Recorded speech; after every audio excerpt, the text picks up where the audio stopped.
ഇത് smoking cessation അല്ലെങ്കിൽ പുകവലി എങ്ങനെയാണ് നിർത്തുന്നതിനെ കുറിച്ചിട്ടുള്ള ഒരു അവയർനെസ് വീഡിയോ ആണ്. അപ്പോൾ പുകവലി നിർത്താനായിട്ട് ഒരു പേഷ്യൻ്റ് തീരുമാനം എടുക്കുകയാണെങ്കിൽ നമ്മളുടെ അടുത്ത് വരുന്ന സമയത്ത് നമുക്ക് നിക്കോട്ടിൻ തന്നെ, അതായത് അവർ സിഗരറ്റ് സ്മോക്കർ ആണെന്നുണ്ടെങ്കിൽ നമുക്ക് നിക്കോട്ടിൻ്റെ ഏതെങ്കിലും ഒരു ഫോം പ്രിസ്ക്രൈബ് ചെയ്തിട്ട് നിക്കോട്ടിൻ വരുന്ന ഏതെങ്കിലും ഒരു രീതിയിലുള്ള, അതായത് പാച്ചസ് ആയിട്ട് നിക്കോട്ടിൻ വരാറുണ്ട്. അപ്പോൾ പാച്ചസ് ആയിട്ട് നിക്കോട്ടിൻ വരുമ്പോൾ നമ്മളത് സ്കിന്നിൽ സ്റ്റിക്കർ പോലെ യൂസ് ചെയ്തിട്ട് ഇത്ര മണിക്കൂറത്തേക്ക് അതിൻ്റെ എഫക്റ്റ് ഉണ്ടായിരിക്കും, നിക്കോട്ടിൻ്റെ എഫക്റ്റ് ബോഡിയിലുണ്ടായിരിക്കും. കാരണം ആ സ്റ്റിക്കറിൽ നിന്നിട്ട്, ആ പാച്ചിൽ നിന്നിട്ട് നിക്കോട്ടിൻ സെക്രീഷൻ ഉണ്ടാവുകയും അത്രയും സമയത്തേക്ക്, അതായത് ഇത്ര ഒരു ഫിക്സഡ് സമയത്തേക്ക് ബോഡിയിൽ നിക്കോട്ടിൻ്റെ എഫക്റ്റ് ഉണ്ടാവുകയും ചെയ്യും. അതുപോലെ നിക്കോട്ടിൻ നേസൽ സ്പ്രേ ഉണ്ട്, അതായത് മൂക്കിലേക്ക് നമുക്ക് യൂസ് ചെയ്യാൻ പറ്റുന്ന നേസൽ സ്പ്രേ ഫോമിൽ നിക്കോട്ടിൻ വരുന്നുണ്ട്. പിന്നെ എല്ലാവർക്കും അറിയാവുന്ന പോലെ ചൂയിങ്കമായിട്ടും ഒക്കെ വരുന്നുണ്ട്. അങ്ങനെ നിക്കോട്ടിൻ യൂസേജ് നിർത്താൻ വേണ്ടിയിട്ട് നമുക്ക് പല ഫോമിൽ നിക്കോട്ടിൻ വരുന്നുണ്ട്. അപ്പോൾ പേഷ്യൻ്റെ പ്രിഫറൻസ് അനുസരിച്ച് അല്ലെങ്കിൽ സ്മോക്കിംഗ് ഇൻറ്റൻസിറ്റി അനുസരിച്ച് എത്ര സിഗരറ്റ് സ്മോക്ക് ചെയ്യുന്നുണ്ട്, എത്ര മാത്രം അവർ എത്ര നാൾ കൊണ്ട് സ്മോക്ക് ചെയ്യുന്നുണ്ട്, അപ്പോൾ അത് സ്മോക്കിംഗ് ഇൻഡെക്സ് എന്നൊക്കെ പറയും. അപ്പോൾ അതൊക്കെ നോക്കിയിട്ടാണ് നമ്മൾ പേഷ്യൻറ്റിന് ഏത് രീതിയിലാണ് പേഷ്യൻ്റ് നമ്മൾ സ്മോക്കിംഗ് സെസേഷന് വേണ്ടിയിട്ട് ഏത് മാർഗ്ഗമാണ് നമ്മൾ ചൂസ് ചെയ്യുന്നതെന്ന് ഡിപ്പെൻഡ് ചെയ്തിരിക്കുന്നത്. ഏറ്റവും ആദ്യം വേണ്ടതെന്ന് പറയുമ്പോൾ സ്മോക്കിംഗ് നിർത്താനായിട്ട് നമുക്ക് ഏറ്റവും ആദ്യം വേണ്ടത്, നമ്മളിതൊക്കെ പ്രിസ്ക്രൈബ് ചെയ്താലും പേഷ്യൻറ്റിൻ്റെ സെൽഫ് ഡിറ്റർമിനേഷനാണ് ഇവിടെ ഏറ്റവും ഇമ്പോർട്ടൻ്റ് ആയിട്ടുള്ളത്. അതായത് ഇപ്പം കഴിഞ്ഞ ദിവസം എൻ്റെ അടുത്തൊരു പേഷ്യൻ്റ് വന്നിട്ടുണ്ടായിരുന്നു.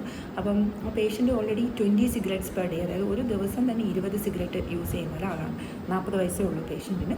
അപ്പോൾ പേഷ്യൻ്റെ അടുത്ത് ഞാനിങ്ങനെ നിക്കോട്ടിൻ സെസേഷൻ, അതായത് സ്മോക്കിംഗ് സെസേഷനെ പറ്റി സംസാരിച്ചപ്പോൾ പേഷ്യൻ്റ് എൻ്റെ അടുത്ത് ആദ്യമേ പറഞ്ഞത്, അതായത് അത് പറ്റുമെന്ന് തോന്നുന്നില്ല, കാരണം പേഷ്യൻ്റ് അത്രയ്ക്ക് അഡിക്റ്റഡ് ആണ് സ്മോക്കിങ്ങിൽ. പിന്നെ കുറേ നേരം കൗൺസിൽ ചെയ്തതിന് ശേഷം പേഷ്യൻ്റ് ഓക്കെ നമുക്ക് ട്രൈ ചെയ്ത് നോക്കാം എന്നുള്ളൊരു സ്റ്റേജിലെത്തുകയും അങ്ങനെ ഞാൻ നിക്കോട്ടിൻ പാച്ച് പേഷ്യൻ്റ് പ്രിസ്ക്രൈബ് ചെയ്യുകയും അങ്ങനെ പതുക്കെ യൂസ് ചെയ്ത് നോക്കും, നിക്കോട്ടിൻ പാച്ച് യൂസ് ചെയ്ത് നോക്കും. പക്ഷേ ആദ്യം പേഷ്യൻറ്റിനൊരു സെൽഫ് ഡിറ്റർമിനേഷൻ വരണമെന്ന് കൗൺസിൽ ചെയ്ത് വിടുകയൊക്കെ ചെയ്ത് അങ്ങനെ പേഷ്യൻ്റ് ഫോളോ അപ്പിന് വന്നിട്ടുണ്ടായിരുന്നു. അതായത് ഇപ്പം പേഷ്യൻ്റ് ആദ്യം വന്നിട്ട് ഇപ്പോൾ എനിക്ക് തോന്നുന്നു ഒരു 2 വീക്സ് ഒക്കെ എന്തോ ആയിട്ടുള്ളൂ. അത് കഴിഞ്ഞ് ഫോളോ അപ്പിന് വന്നപ്പോൾ തന്നെ പേഷ്യൻ്റ് പറയണത്, പേഷ്യൻ്റ് ഇപ്പോൾ അതിപ്പോൾ ഞാൻ പറഞ്ഞ പോലെ തന്നെ പേഷ്യൻ്റ് നിക്കോട്ടിൻ പാച്ച് യൂസ് ചെയ്ത് തുടങ്ങി.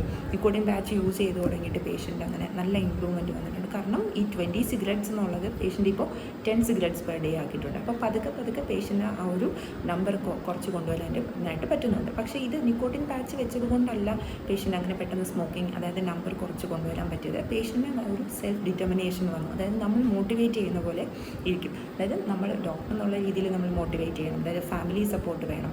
അപ്പോൾ ഫാമിലി സപ്പോർട്ട്, പിന്നെ സ്വന്തമായിട്ടൊരു സെൽഫ് ഡിറ്റർമിനേഷൻ വേണം, സ്വന്തമായിട്ടൊരു സെൽഫ് മോട്ടിവേഷൻ വേണം. എന്നാൽ മാത്രമേ നമുക്ക് സ്മോക്കിംഗ് സെസേഷൻ, കാരണം സ്മോക്കിംഗ് എന്ന് പറയുന്ന ഒരു അഡിക്ഷൻ, അതായത് സ്മോക്കിംഗ് ആവട്ടെ, ഡ്രഗ്സ് ആവട്ടെ, ആൽക്കഹോൾ ആവട്ടെ, അഡിക്ഷൻ എന്ന് പറയുമ്പോൾ അത് ഒരു എന്ന് വെച്ചാൽ നമ്മളുടെ ബോഡിക്ക് വളരെയധികം നമ്മൾ അഡിക്റ്റഡ് ആവുകയും നമ്മൾ വിചാരിച്ചാലും നമുക്ക് ചിലപ്പോൾ അത് മാറ്റാൻ പറ്റാത്ത രീതിയിലേക്കുള്ള അഡിക്ഷനിലേക്ക് എത്തുകയൊക്കെ ചെയ്യും. അപ്പോൾ അത്രയ്ക്ക് ഡിറ്റർമിനേഷൻ വേണ്ടി വരും. നമ്മൾ തിരിച്ച് ഒരു വട്ടം അഡിക്റ്റ് ആയി കഴിഞ്ഞ് കഴിഞ്ഞാൽ അത്രയ്ക്കൊരു self determination, self motivation, family സപ്പോർട്ടൊക്കെ വേണ്ടി വരും നമുക്ക് അതിൽ നിന്ന് തിരിച്ച് വരാനായിട്ട്. അപ്പോൾ ഈ പേഷ്യൻ്റ് ഇപ്പം എൻ്റെ അടുത്ത് പറഞ്ഞതെന്ന് വെച്ച് കഴിഞ്ഞാൽ സ്മോക്കിംഗ് ഇത്രയും സ്മോക്ക് ചെയ്യുന്ന കാരണം കോൺസെൻട്രേഷൻ കിട്ടുന്നില്ല, ടെൻഷൻ, അതുപോലെ തന്നെ പാൽപിറ്റേഷൻ, അതായത് നെഞ്ചിടിപ്പ് കൂടും സ്മോക്ക് ചെയ്തില്ലെങ്കിൽ. അങ്ങനെ പേഷ്യൻറ്റിന് മെൻ്റലിയും കുറേ പ്രോബ്ലംസ് ഉണ്ട്, അതായത് സൈക്കോളജിക്കലി പ്രോബ്ലംസ് ഉണ്ട്. പേഷ്യൻ്റ് അതായത് വല്ലാതെ നോക്കുമ്പോൾ ആരോഗ്യം വെച്ച് നോക്കുന്ന സമയത്ത് ഇപ്പോഴേ ശ്വാസം മുട്ടൽ തുടങ്ങി അദ്ദേഹത്തിന് 40 വയസ്സേ ഉള്ളൂ. ബ്രോങ്കിയൽ ആസ്മയുടെ ഹിസ്റ്ററി ഒന്നുമില്ല, അലർജി ഹിസ്റ്ററി ഒന്നുമില്ല, അങ്ങനെ വേറെ ഒരു അസുഖങ്ങളും ശ്വാസകോശ സംബന്ധമായ ഒരു രോഗങ്ങളും പേഷ്യൻ്റ് വന്നിട്ടില്ല. അപ്പോൾ ജസ്റ്റ് സ്മോക്കിംഗ് എന്നുള്ള റീസൺ കൊണ്ട് തന്നെ പേഷ്യൻ്റ് ഇപ്പോൾ തന്നെ ശ്വാസം മുട്ടൽ സ്റ്റാർട്ട് ചെയ്തു, നടക്കുമ്പോൾ തന്നെ കിതപ്പ് വരുന്നു. പക്ഷേ ഇപ്പോഴും ഈ സ്മോക്കിംഗ് കണ്ടിന്യൂ ചെയ്തുകൊണ്ടിരുന്നു. അങ്ങനെ എക്സ്റേ എടുത്ത് നോക്കിയപ്പോൾ സ്മോക്ക് ചെയ്തതിൻ്റെ ആയിട്ടുള്ള നല്ല ചേഞ്ചസ്, നമ്മൾ COPD പേഷ്യൻ്റ് കാണുന്ന പോലത്തുള്ള ചേഞ്ചസ് സ്റ്റാർട്ട് ചെയ്ത് തുടങ്ങിയിട്ടുണ്ട് പേഷ്യൻറ്റിന്.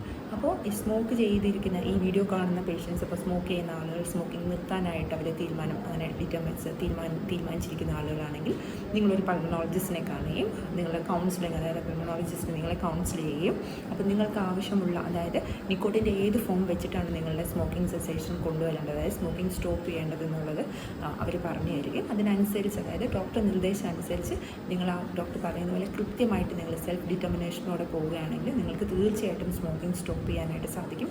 കാരണം നമ്മളുടെ ലങ്സ് എന്ന് പറയുമ്പോൾ ഓക്സിജൻ എക്സ്ചേഞ്ചിന് വേണ്ടിയിട്ട് മാത്രം ഡിസൈൻ ചെയ്തിട്ടുള്ള ഒരു ഓർഗനാണ്, എല്ലാവർക്കും അറിയാവുന്ന പോലെ. അപ്പോൾ അതിലേക്കാണ് നമ്മൾ ഈ ആവശ്യമില്ലാത്ത സ്മോക്ക് കൂടെ സ്മോക്ക് അങ്ങോട്ടേക്കാണ് ചെല്ലുന്നത്.